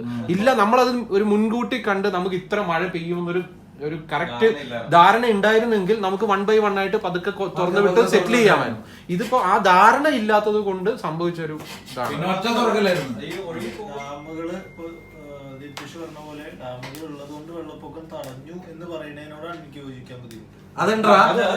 ഇപ്പൊ ഈ പറഞ്ഞ കുട്ടനാടിന്റെ ഏരിയയിലെ പോലും അവിടെ പോലും ഈ ലോ ലെവൽ ഏരിയയിലേക്ക് വെള്ളം വരുന്നത് കുട്ടനാട് സീ ലെവലിൽ താഴെ. അത് ഭൗമശാസ്ത്രപരമായിട്ട് അതങ്ങനെയാണ് സംഭവം. അല്ലാതെ അത് മഴ പെയ്തതുകൊണ്ടോ അല്ലെങ്കിൽ ഇപ്പൊ പരിസ്ഥിതി എങ്ങനെയാണോ അതിനനുസരിച്ച് നമ്മൾ ജീവിക്കുക എന്നതല്ലേ നമുക്ക് ചെയ്യാൻ പറ്റുക. അല്ലാതെ നമ്മളുടെ രീതിക്ക് പരിസ്ഥിതി വരണം എന്നുള്ള കൺസെപ്റ്റ് വന്നു കഴിഞ്ഞാൽ അതാണല്ലോ ഈ പ്രശ്നങ്ങൾക്കൊക്കെ അതാണല്ലോ ഈ പ്രശ്നങ്ങൾക്കൊക്കെ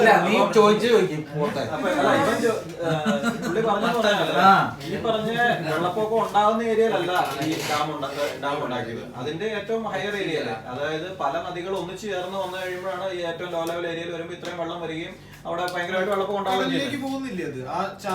ഇതാ പറഞ്ഞത്, നമ്മൾ പ്രതീക്ഷിക്കാത്ത രീതിയിൽ വെള്ളം പൊങ്ങി വരുമ്പോൾ ഈ റിവർ ഓവർ ഫ്ലഡ് ആയിട്ട് 2 കരകളിലേക്കും കയറുകയാണ്. അങ്ങനെയാണ് ഈ നമ്മുടെ ഈ പറയുന്ന ഈ ചാലക്കുടി ഭാഗത്തൊക്കെ ചാലക്കുടി ഭാഗത്ത് ഇതിനു മുമ്പ് ഇത്രയും വലിയ വെള്ളപ്പൊക്കം ഉണ്ടായിട്ടില്ല. ചാലക്കുടിയിലൊക്കെ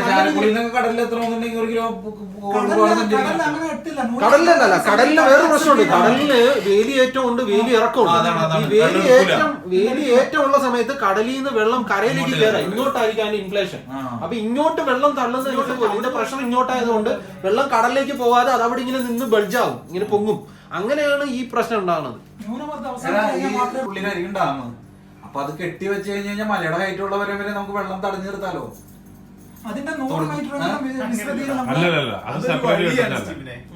ഇതൊരു നദിയാണ്, 2 മലകളുടെ ഇടയിലൂടെ നദി ഒഴുകുന്നു. ഇത് വർഷത്തിൽ ഒരു തവണ അല്ലെങ്കിൽ മഴ കൂടുതൽ സംഭവിക്കുന്ന സമയത്ത് ഇതിനകത്ത് വെള്ളം നിറഞ്ഞ് കവിഞ്ഞ് വെള്ളപ്പൊക്കം വരും എന്നാണ് ഇവർ പറയുന്നത്.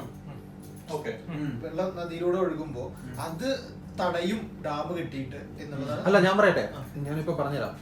ഒരിക്കലും ഒരു നദിയുടെ വഴിയിലല്ല, ഇല്ല ഒരു നദിയുടെ ഞാൻ പറയുന്നില്ല, ഒരു നദിയുടെ വഴിയിലല്ല നമ്മൾ ഡാം എപ്പോഴും കെട്ടുക. ഡാം ഇപ്പോൾ ഒരുപാട് ബ്രാഞ്ചസ് ഉള്ള നദികളുണ്ടാവും. ഈ ബ്രാഞ്ചസുകൾ എല്ലാം കൂടെ ചേർന്ന് ഒരു പോർഷനിൽ വന്നിട്ടായിരിക്കും നമുക്ക് ഇവിടെ പിന്നെ കടലിലേക്ക് പോവാം. അപ്പോൾ ഈ പോർഷനിലായിരിക്കും നമ്മൾ ഈ ഡാം കെട്ടി സംരക്ഷിക്കുക എന്ന് പറഞ്ഞാൽ ജനവാസം വളരെ കുറഞ്ഞ ഏരിയകളിലാണ് ഡാം കെട്ടുക. ഇപ്പൊ എന്തുകൊണ്ടാണ് ആതിരപ്പള്ളിയിൽ ഡാമിന്റെ പ്രപ്പോസൽ വന്നപ്പോൾ ഈ ഗാഡ്ഗിൽ റിപ്പോർട്ടും നമ്മുടെ കസ്തൂരിരംഗൻ റിപ്പോർട്ടും, 2 റിപ്പോർട്ടും ആതിരപ്പള്ളിയിലെ ഡാമിനെ അവർ വേണ്ടെന്നാ പറഞ്ഞത്, റിജക്ട് ചെയ്തു രണ്ടും. ആതിരപ്പള്ളിയിലെ ആതിരപ്പള്ളി ഡാം കെട്ടിക്കഴിഞ്ഞാൽ ഒരു പക്ഷേ ചാലക്കുടി പുഴ ഉണ്ടാവില്ല. ചാലക്കുടി പുഴയിലേക്ക് വരുന്നത് വെള്ളം വരുന്ന മൊത്തം വഴിയാണ്, അവിടുന്ന് വെള്ളം വീഴണ്ടേ. അപ്പോൾ ഈ പറയുന്ന പിന്നെ ഈ വരുന്ന നദികളെല്ലാം തന്നെയാണ് കേരളത്തിന്റെ ഈ നമ്മുടെ വാട്ടർ സോഴ്സസ് എല്ലാം തന്നെ ഉത്ഭവിക്കുന്നത് ഏകദേശം ഈ പശ്ചിമഘട്ടത്തിൽ നിന്ന് വരുന്നതാണ്. നമ്മുടെ ഈ ത്രൂ ഔട്ട് കേരളയിൽ നമ്മൾ കുടിക്കാൻ ഉപയോഗിക്കുന്ന വെള്ളം കൂടുതലായിട്ട് വരുന്നത്. അതെ. അപ്പോ നമ്മൾ ഈ ബ്രാഞ്ചസിന്റെ ഒരു ജോയിന്റ് പോയിന്റിൽ ഡാം കെട്ടി തടയുക എന്ന് പറയുമ്പോൾ വെള്ളത്തിന്റെ ഫ്ലോ കുറയുന്നു. ഇപ്പൊ ഈ വളരെ കുറഞ്ഞ ലെവലിലേക്കും വെള്ളം ഫ്ലോ വരുന്ന, അപ്പൊ നമുക്ക് മഴ ഒരുപാട് കിട്ടി, അതിനനുസരിച്ച് നമ്മൾ വെള്ളം സ്റ്റോർ ചെയ്ത് വെച്ചിട്ട് വളരെ കുറഞ്ഞ ലെവലിൽ അത് ഒഴുകി കളയുക എന്ന് പറയുന്നതാണ് ഡാമിന്റെ ഒരു പ്രാഥമിക ഫംഗ്ഷൻ. അപ്പൊ ആ വഴി അങ്ങനെ പോകും. പക്ഷെ ഇവിടെ സംഭവിച്ചത് ഇലക്ട്രിസിറ്റി ബോർഡ് വിചാരിച്ചിരുന്ന ഇവരുടെ കണക്കുകൾ വെച്ചിട്ട് ഇത്ര % മഴ പെയ്യാൻ ചാൻസ് ഉള്ളൂ. അപ്പൊ ഈ വെള്ളം വെറുതെ ഒഴുക്കി കളയാന്ന് പറഞ്ഞു കഴിഞ്ഞാൽ കുറച്ച് കറണ്ട് ഉണ്ടാക്കാവുന്ന ഒരു ഓപ്ഷൻ ആയിരുന്നു. ലക്ഷങ്ങളുടെ നഷ്ടമാണ്. അപ്പൊ ആ ഓപ്ഷൻ നഷ്ടപ്പെടുത്താതിരിക്കാൻ വേണ്ടിയിട്ടാണ് ഈ വെള്ളം അവർ ഹോൾഡ് ചെയ്തു. ഞാൻ പറഞ്ഞത് ഇത് വെള്ളപ്പൊക്കം ഉണ്ടാവുന്നത് തടയാൻ ഡാം കാരണമാവുന്നു എന്ന് പറഞ്ഞ ആ പോയിന്റിൽ അത് തന്നെ ഇത്ര ക്യൂബിക് ലിറ്റർ വെള്ളം നദിയുടെ തീരങ്ങളിലാണ്. പക്ഷെ ഇപ്പൊ നമ്മള് ഈ കൂടുതൽ അങ്ങോട്ട് വരുന്നതെന്ന് പറഞ്ഞു കഴിഞ്ഞാൽ ഈ നമ്മൾ ഇവിടുന്ന് മലയോര കർഷകർ അവിടോട്ട് പോയ സമയത്തുള്ള സിറ്റുവേഷൻ അല്ല തൊടുപുഴയിലോ ഇടുക്കിയിലോ ഒന്നും. അന്ന് അവിടെ പോയി മലമ്പനി, കാട്ടുപന്നി അതുപോലുള്ള സാധനങ്ങളെയൊക്കെ അതിജീവിച്ച ഒരു ജനതയാണ് ഇന്ന് അവിടെ വളരെ മാന്യമായ രീതിയിൽ ജീവിക്കുന്നത്. ഇന്ന് ആലോചിച്ചാൽ മതി, കേരളത്തിന് പുറത്തേക്ക് പോകുന്ന അല്ലെങ്കിൽ ഗൾഫ് കൺട്രീസിലേക്കല്ല, മറ്റ് യൂറോപ്യൻ അല്ലെങ്കിൽ ഓസ്ട്രേലിയ അതുപോലുള്ള സ്ഥലങ്ങളിലേക്ക് പോകുന്ന ഒരു മെജോറിറ്റി ആൾക്കാർ ആ ഏരിയയിൽ നിന്നുള്ള കുട്ടികളായിരിക്കും. മഴ പെയ്യുന്ന ഒരു സ്ഥലം എല്ലായിടത്തും ഒരുപോലെ ആയിരിക്കത്തില്ല മഴ പെയ്യുന്നത്. അതായത് ഡാം ഡാമിന്റെ വൃഷ്ടി പ്രദേശം എന്ന് പറയുന്ന കുറെ ഏരിയകളുണ്ട്. അവിടെ പെയ്യുന്ന വെള്ളം ഈ നദിയിലൂടെ ഒഴുകി വന്ന് താഴ്ന്ന പ്രദേശത്തോട്ടാണ് വരുന്നത്. അവിടെ ഇപ്പം കൂടുതൽ മഴ പെയ്ത് കഴിഞ്ഞിട്ട് ഇപ്പൊ ആലുവ എന്ന് പറയുന്ന സ്ഥലത്ത് അവിടെ മഴ ഉണ്ടാകത്തില്ല. ഇപ്പൊ ഇടുക്കിയുടെ വൃഷ്ടി പ്രദേശത്തായിരിക്കും. ആ വെള്ളം ഈ ഡാം ഇല്ലെങ്കിൽ ഒഴുകി അങ്ങോട്ട് വരുമ്പോൾ അവിടെ പ്രളയമാവും. അതേസമയം ഈ ഡാം അവിടെ കെട്ടി നിർത്തുമ്പോൾ ഇങ്ങോട്ട് വരുന്ന വെള്ളത്തിന്റെ അളവ് കുറയ്ക്കുമല്ല, അവിടെ ശരിക്കും പറഞ്ഞു കഴിഞ്ഞാൽ ഇടുക്കി ഡാമിന്റെ അവിടെ താഴോട്ട് ശരിക്കും പറഞ്ഞ വെള്ളം അതിൽ നിന്ന് വരുന്ന വെള്ളത്തിന്റെ അളവിൽ അപ്പോഴും മാറ്റം സംഭവിക്കുന്നില്ല.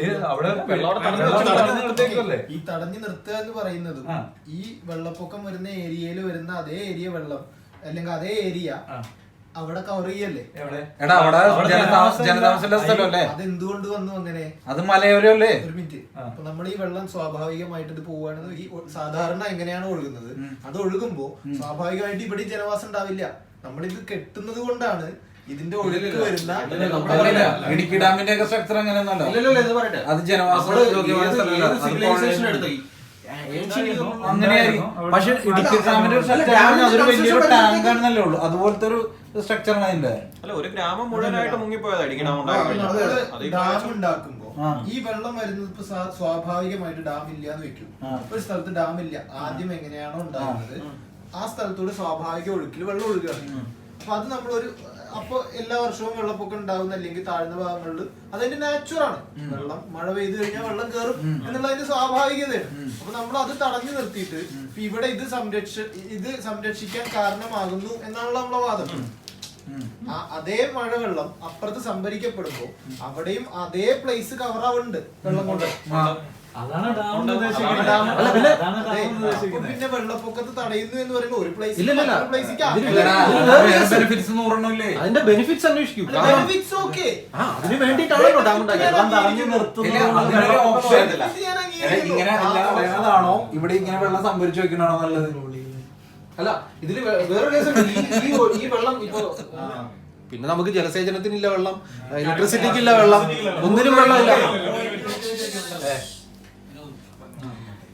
പശ്ചിമഘട്ടത്തിന്റെ സംരക്ഷണമാണ് നമ്മുടെ ഗാർഗിൽ റിപ്പോർട്ടിന്റെ പശ്ചാത്തലം. അപ്പോൾ നമ്മുടെ കേരളത്തിലൊരു വർഷത്തിൽ 3000 മില്ലിമീറ്ററിന് പുറത്ത് മഴ ലഭിക്കുന്ന കേരളത്തിൽ നമുക്ക് വർഷാവർഷങ്ങളിൽ വരൾച്ച വരുന്നുണ്ട്. അപ്പോൾ ഇതെല്ലാം കാണിക്കുന്നത് നമ്മുടെ ഈ പശ്ചിമഘട്ടത്തിൻ്റെ ക്ഷയം തന്നെയാണ് കാണിക്കുന്നത്. അപ്പോൾ എന്നെ സംബന്ധിച്ച് ഇപ്പോൾ കസ്തൂരി രംഗൻ റിപ്പോർട്ടുണ്ട്, ഗാർഗിൽ റിപ്പോർട്ടുണ്ട്, ഉമ്മൻ റിപ്പോർട്ടുണ്ട്, ഇതെല്ലാം ഉണ്ട്. പക്ഷേ ഒരു പരിഹാരം എന്ന രീതിക്ക് എൻവയോൺമെൻറ്റൽ ഇമ്പാക്റ്റ് അസസ്മെൻറ്റ് സ്റ്റഡീസിനെ പറ്റി എന്താണ് നിങ്ങളുടെ അഭിപ്രായം? അതിനെക്കുറിച്ച് ഒരു പരിസ്ഥിതി തൽസ്ഥിതി, അതായത് ആഘാത പഠനം, ആ ഒരു രീതിയിലാണ് ഇതിനൊരു സൊല്യൂഷൻ കിടക്കുന്നത്. അതായത് ഈ രണ്ട് റിപ്പോർട്ടും പരിസ്ഥിതി ആഘാത പഠനം തന്നെയാണ്. പക്ഷെ അവിടെ എൻവയോൺമെന്റൽ സുസ്ഥിരമായിട്ടുള്ള ഒരു വികസനം, അതായത് എൻവയോൺമെന്റൽ സസ്റ്റൈനബിൾ ആയിട്ടുള്ള ഒരു വികസനം, അത് ഈ പറഞ്ഞ വിദഗ്ധ സമിതി വെച്ചിട്ട് വളരെ വൈദഗ്ധ്യമുള്ളവർ ഉദ്യോഗസ്ഥ തലങ്ങളിലുള്ള ഈ പറഞ്ഞ അഴിമതികളെല്ലാം ഒഴിവാക്കിക്കൊണ്ട് പഞ്ചായത്ത് തലങ്ങളിലും വില്ലേജ് ഓഫീസിലും ഈ തരം അഴിമതികളെല്ലാം ഒഴിവാക്കി എത്ര പോസിബിൾ ആയിട്ട് നമുക്ക് മുന്നോട്ട് പോകാൻ പറ്റും എന്നാണ് ഈ ഉമ്മൻ കമ്മിറ്റി അല്ലെങ്കിൽ കസ്തൂരി രംഗൻ കമ്മിറ്റി, ഈ 3 കമ്മിറ്റിയും അതിന്റെ യഥാർത്ഥ ലക്ഷ്യം എന്ന് പറഞ്ഞാൽ ഇപ്പോൾ വിനോദ് പറഞ്ഞ കാര്യം തന്നെയാണ്. എങ്ങനെ പരിസ്ഥിതി പ്രത്യാഘാതങ്ങളില്ലാതെ അവിടുത്തെ കാര്യങ്ങൾ നമുക്ക് എങ്ങനെ ഒരു റുട്ടീൻ ലൈഫിലേക്ക് കൊണ്ടുവരാം. ഒരു മലയോര ജനത എന്ന് പറയുമ്പോൾ ഒരു 10% വരും. ഇല്ല, അതിൽ കൂടുതലുണ്ട്. ഒരു 5% വരുന്ന ഈ പറഞ്ഞ തീരപ്രദേശവാസികൾ ഇവരുടെ പുനരധിവാസത്തെ പറ്റി ചിന്തിക്കുമ്പോൾ വികസനം, അതായത് യാതൊരു തര അഴിമതികളും നടക്കാതെയുള്ള എന്താ പറയുന്നത് ഇക്കോ ഫ്രണ്ട്ലി ആയിട്ടുള്ള ജീവശാസ്ത്രപരമായിട്ടുള്ള അല്ലെങ്കിൽ ഈ ജൈവ വൈവിധ്യങ്ങളെല്ലാം നിലനിർത്തിക്കൊണ്ട് കേരളത്തിന് ഇപ്പോൾ മാറി മാറി വരുന്ന ഫ്ലഡ് ഇപ്പോൾ അടുപ്പിച്ച് 2 വർഷം വന്നു. നമ്മൾ ഈ പറയുന്ന കേരളം ഗോഡ്സ് ഓൺ കൺട്രി എന്നൊക്കെ പറയുന്നത് കേരളത്തിൻ്റെ അത്രയും ഒരു ബ്യൂട്ടിഫുൾ ആയതുകൊണ്ട് മാത്രമല്ല, കേരളത്തിനുള്ള ആ ഒരു കാലാവസ്ഥ ജൂൺ ടു സെപ്റ്റംബർ വരെ മഴക്കാലം, പിന്നെ ശിശിരം, ശരത്കാലം, അങ്ങനെ വേനൽ, ഇങ്ങനെ മാറി മാറി വന്നുകൊണ്ടിരുന്നത്. ഇപ്പോൾ ഈ പറഞ്ഞ മാഷൊക്കെ പറഞ്ഞു 2000-ന് ശേഷം ടോട്ടലി ചേഞ്ച് ആയിട്ടുണ്ട്, കേരളത്തിൻ്റെ ക്ലൈമറ്റ് കംപ്ലീറ്റ്ലി മാറിയിട്ടുണ്ട്. ഇത് ഇങ്ങനെ ഒന്നും വരുന്നില്ല. അപ്പം ഇതിനെല്ലാം തിരിച്ചു കൊണ്ടുവരത്തക്ക രീതിയിൽ ഉള്ള വളരെ ശ്രമകരമായ കുറെ കാര്യങ്ങൾ പോസിബിൾ ആണോ ഇല്ലയോ എന്നുള്ളത്. അല്ല, ഇതൊക്കെ അവിടെയുള്ള കൺസ്ട്രക്ഷനും അവിടുത്തെ കൃഷിയും ബാക്കി കാര്യങ്ങളെല്ലാം തന്നെ ഇക്കോ ഫ്രണ്ട്ലി ലെവലിലേക്ക് വരിക എന്നുള്ളത് തന്നെയാണ്. അവരുടെ സജഷൻസ് ഇംപ്ലിമെന്റ് ചെയ്യുക എന്നുള്ളത് പൊളിറ്റിക്കൽ ഡിസിഷനാണ്. ആ പൊളിറ്റിക്കൽ ഡിസിഷൻ വരണമെന്നുണ്ടെങ്കിൽ ഇത് നമുക്ക് ഈ പറയുന്ന വലിയൊരു പോപ്പുലേഷനെ പ്ലാന്റ് ചെയ്യാൻ ഒരു സ്ഥലവും വേണം. നമുക്ക് ഒരു കാരണവശാലും വംശനാശം സംഭവിച്ചു പോയ ഒരു ജീവജാലങ്ങളെ നമുക്ക് തിരിച്ചുകൊണ്ടുവരാൻ പറ്റില്ല. ഇപ്പോൾ പുഴകളിലൊക്കെ പണ്ട് ഒരു 90-കളുടെ തുടക്കത്തിലൊക്കെ 100 കണക്കിന് സ്പീഷീസ് മത്സ്യങ്ങളുണ്ടായിരുന്നു. ഇപ്പോൾ ഒരു പുഴയിൽ 10-ൽ താഴെ ഉള്ളൂ, പ്രധാനപ്പെട്ട പുഴകളിലെല്ലാം കേരളത്തിൽ. അപ്പോൾ ഇങ്ങനെ ഓരോ ഇപ്പൊ PC ജോർജ് ചോദിച്ചെന്ന് പറഞ്ഞ പോലെ മലയണ്ണാന്റെ സംരക്ഷണമാണോ മനുഷ്യന്റെ ജീവിതമാണോ വലുതെന്ന് പറയുമ്പോൾ അവരെല്ലാവരും കൂടെ ചേരുന്ന ഒരു ആവാസ വ്യവസ്ഥ ഇനി പഴയ വലിച്ചു വരുമെന്ന്. ഇവരുടെ സജഷൻസ് ഈ 2 കമ്മിറ്റിയിൽ ഈ മൂന്ന് കമ്മിറ്റിയും സജസ്റ്റ് ചെയ്യുന്നത് എക്കോ ഫ്രണ്ട്ലി ലിവിംഗ് ആണ്. അപ്പോൾ പക്ഷെ അതിന് ഞാൻ പറഞ്ഞത് ഈ ഒരു പൊളിറ്റിക്കൽ ഡിസിഷൻ വരണം. പൊളിറ്റിക്കൽ ഡിസിഷൻ എന്ന് പറഞ്ഞു കഴിഞ്ഞാൽ അവിടുത്തെ ജനങ്ങളുടെ അഭിപ്രായം കൂടെ ഉൾക്കൊണ്ടുകൊണ്ടുള്ള പൊളിറ്റിക്കൽ ഡിസിഷൻ. എന്നാലേ കാര്യങ്ങൾ നമ്മൾ ഈ പറയുന്ന രീതിയിലേക്ക് എത്തുകയാണ് പറയുന്നത്. ഈ മലയോര കർഷകരെ അത് തന്നെ അവരോട് ചെയ്യുന്ന ഏറ്റവും വലിയ പണ്ടത്തെ ഇപ്പൊ പാറ പൊട്ടിക്കുന്നതിനോട് എതിർപ്പല്ല. പണ്ട് കാലത്ത് ഉപയോഗിച്ചിരുന്ന തമരടിച്ച് ചെറിയ രീതിയിലുള്ള എക്സ്പ്ലോഷൻ, അതായത് ഇപ്പം വലിയ ഡൈനാമിറ്റ് ഒക്കെ വെച്ച് ആ ഒരു എക്സ്പ്ലോഷൻ എന്ന് പറഞ്ഞു കഴിഞ്ഞാല് ആ അടുത്തുള്ള വീട്ടുകാർക്ക് വീട്ടിലിരിക്കുന്ന സാധനങ്ങൾ മറിഞ്ഞു വീഴുന്ന രീതിയിലുള്ള ഇതാണെന്നാണ് പറയുന്നത്. കിലോമീറ്ററുകൾ അങ്ങനെയുള്ള സാഹചര്യത്തിലാണ് ഇതുപോലെയുള്ള ലാൻഡ് സ്ലൈഡും ഒക്കെ ഉണ്ടാകുന്നത്. അതൊക്കെ ഒഴിവാക്കി സാധാരണ ഒരു ലിമിറ്റ് അത് നമുക്ക് ഉപയോഗം ആവശ്യമാണ്, അത്യാവശ്യമുള്ള കാര്യമാണ്. നമ്മൾ റോഡ് പണിക്ക് അല്ലെങ്കിൽ ബിൽഡിങ്ങിന് എല്ലാത്തിനും പാറയുടെ ആവശ്യങ്ങളുണ്ട്. അപ്പൊ അതനുസരിച്ച് ചെയ്യാന്നുള്ളതാണ് വേറൊന്ന്. പിന്നെ ഇത് പൊളിറ്റിക്കലി ഭയങ്കരമായിട്ട് ഇൻവോൾവ് ആയ കാര്യമാണ്. അതായത് ഈ അവിടെയുള്ള ആൾക്കാരുടെ ആയിരിക്കത്തില്ല ഈ റിസോർട്ടുകളും ഈ രാഷ്ട്രീയ നേതാക്കന്മാരുടെയും വലിയ വലിയ ആൾക്കാരുടെയാണ് അവിടെയുള്ള റിസോർട്ടുകളും ബിൽഡിങ്ങുകളും എല്ലാം. അതിൽ നമുക്കൊന്നും ചെയ്യാൻ പറ്റുന്ന കാര്യമല്ല. അത് കർഷകരെയോ അല്ലെങ്കിൽ അവിടെയുള്ള സാധാരണ ജനങ്ങളെ പറഞ്ഞിട്ട് കാര്യമില്ല. അപ്പൊ ആ ഒരു ലെവലില് നിയമം ശരിക്കും പറഞ്ഞു കഴിഞ്ഞാൽ അത് നിഷ്കർഷയോടെ തന്നെ പാലിച്ചാൽ മാത്രമേ ഈ കാര്യങ്ങളിൽ നമുക്കൊരു നല്ല രീതിയിൽ കൊണ്ടുപോകാൻ പറ്റത്തുള്ളൂ. ഇപ്പം കൃഷി രീതിയിലുണ്ട് ഇപ്പോഴും. അവിടുത്തെ കൃഷി രീതിയിൽ ആൾക്കാർ ചെയ്യുന്നതെന്ന് വെച്ചാൽ പണ്ടൊക്കെ എന്തെങ്കിലും ഒരു കാര്യം ഏലം നടുക അല്ലെങ്കിൽ ഇപ്പൊ അത് നേരെ മാറി 10 മാസം പാട്ടം അല്ലെ 5 വർഷത്തിന് പാട്ടം കൊടുക്കുകയാണ്. പാട്ടം കൊടുക്കുന്ന ആൾക്കാർക്ക് വർഷത്തിലെ കണക്കിന് അവർക്ക് കിട്ടിക്കൊണ്ടിരിക്കുക. ഇത് എടുക്കുന്ന നല്ലൊരു വ്യവസായമായിരിക്കും. അവൻ കൊണ്ടുവന്ന JCB ഉണ്ടോ അല്ല മൊത്തം അവിടെയുള്ള സകല സാധനങ്ങളും ഉഴുതു മറിച്ചും കളയാണ്. എന്നിട്ട് ചില വാഴയായിരിക്കും വെക്കുന്നത്, അത് ചില ഏലമാണ്. അപ്പൊ ആ ഒരു നോർമൽ ആയിട്ടുള്ള മണ്ണിന്റെ ഘടന, ആ വേരുകൾ ഉണ്ടായിരുന്ന സസ്യങ്ങളുടെ വേരുകളെല്ലാം പോകുന്നതുകൊണ്ട് അതും വീണ്ടും ഒരു വലിയ മണ്ണൊലിപ്പിനും അതുപോലെ ഈ ഇതിനുള്ള ഭയങ്കര ഒരു കാരണമാണ്. ഇപ്പൊ അവിടെ നടക്കുന്നത്, ഞങ്ങളുടെ നാട്ടിലൊക്കെ നടക്കുന്ന ഒരു വലിയ കാര്യം അതാണ്. പാട്ടത്തിനോട് ആൾക്കാർക്ക് ആർക്കും പഴയതുപോലെ ചെയ്യാൻ കഴിയില്ല. ഒരു പാട്ടത്തിന് കൊടുക്കുക, കൃഷി മാറാണ്. കൃഷി മാറിയിട്ട് ഈ പണ്ടൊക്കെ നമ്മളിങ്ങനെ തട്ടായിട്ട് തിരിച്ചിട്ടായിരുന്നു ചെയ്യുന്നത്. ഇപ്പൊ അതൊന്നും ഇല്ല. JCB ഒക്കെ എവിടെയും കയറി ചെല്ലും, മൊത്തം നിരത്തുക, അങ്ങനെയാണ് ചെയ്യുന്നത്. അതൊക്കെ നമ്മൾ ശരിക്കും ആ നമ്മുടെ ആവാസ വ്യവസ്ഥയോട് യോജിച്ച രീതിയിലുള്ള പ്രവർത്തനങ്ങൾ ചെയ്തു കഴിഞ്ഞാൽ ഇതൊന്നും ഉണ്ടാകത്തില്ല.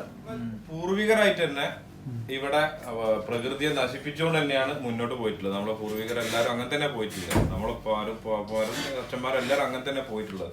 അതിന് ഇനിയും വലിയ മാറ്റങ്ങളൊന്നും സംഭവിക്കുന്ന എനിക്ക് തോന്നുന്നില്ല.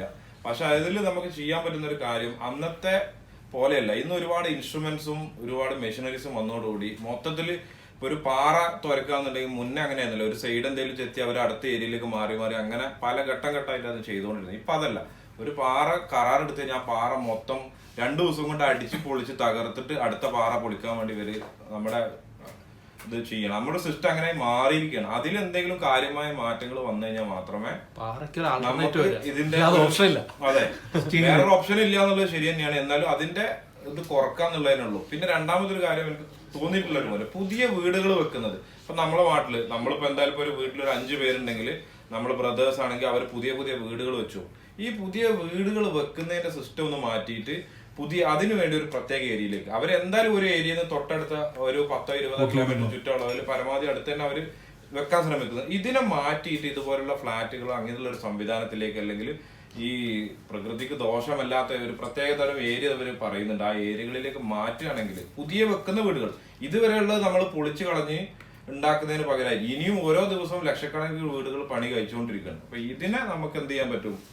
ഇങ്ങനെയുള്ള അല്ലെങ്കിൽ ഇവർക്ക് നമുക്ക് ചെയ്യാൻ പറ്റുന്ന റെഡ് അലേർട്ട് അല്ലാത്ത ഏരിയകളിലേക്ക് മാറ്റി പുനരുദ്ധരിക്കുക എന്നുള്ള ഒരു ഓപ്ഷനേ ഇതിന് മുമ്പിലുള്ളൂ. അതല്ലാതെ താമസിക്കുന്നവരെ അവിടുന്ന് പറിച്ചു നടന്നൊരു ഓപ്ഷൻ എന്തായാലും അത്രയും കോടിക്കണക്കിന് ജനങ്ങളിൽ പോസിബിൾ അല്ല എന്നുള്ളതാണ് എൻ്റെ ഒരു ചെറിയ വീടുകളാണ്. 80 ലക്ഷത്തോളം കടമുറികള് കേരളത്തില് ഉപയോഗിക്കാതെ കിടക്കുകയാണ്. കാര്യം ഒരു ഇൻവെസ്റ്റ്മെന്റ് ആയിട്ട് ആൾക്കാർ പണിതിടുന്നതാണെങ്കിൽ പോലും അത് പോകാൻ യൂസ് ചെയ്യുന്നില്ല. അതിനുള്ള ആൾക്കാർ അത് എടുക്കുന്നില്ല. അതിനുള്ള ഒരു ബെനിഫിറ്റ് ഉണ്ടാകുന്നില്ല. വ്യവസായം നടക്കുന്നില്ല. അപ്പോ നമ്മൾ തന്നെ അറിയാം പല ഇപ്പൊ നമ്മുടെ ഇവിടുത്തെ പോലെ ഒന്നുമല്ല. UK US കാനഡ ഒക്കെ പോകുന്ന സ്ഥലങ്ങളിലേക്കുള്ള ആൾക്കാർ എന്ന് പറഞ്ഞാൽ പലയിടത്തും വീടുകൾ പണിതിടുക. ഇപ്പൊ വർഷത്തിൽ ഒരു പ്രാവശ്യം അല്ല 2 വർഷത്തിൽ ഒരിക്കലോ വരുമ്പോൾ താമസിക്കുന്നതിന് വേണ്ടി മാത്രം വീടുകൾ വലിയ ആഡംബര സൗധങ്ങൾ പണിതിട്ട് പോകുന്ന ഇഷ്ടം പോലെ സ്ഥലങ്ങളുണ്ട്. അപ്പൊ അതിനൊക്കെ ഒരു കാര്യം നമുക്ക് റെസ്ട്രിക്ഷൻ വെക്കാന്ന് പറഞ്ഞു കഴിഞ്ഞാൽ ഒന്നും അത്ര വളരെ കുറവാണ്. അത് പ്രായോഗികമല്ല.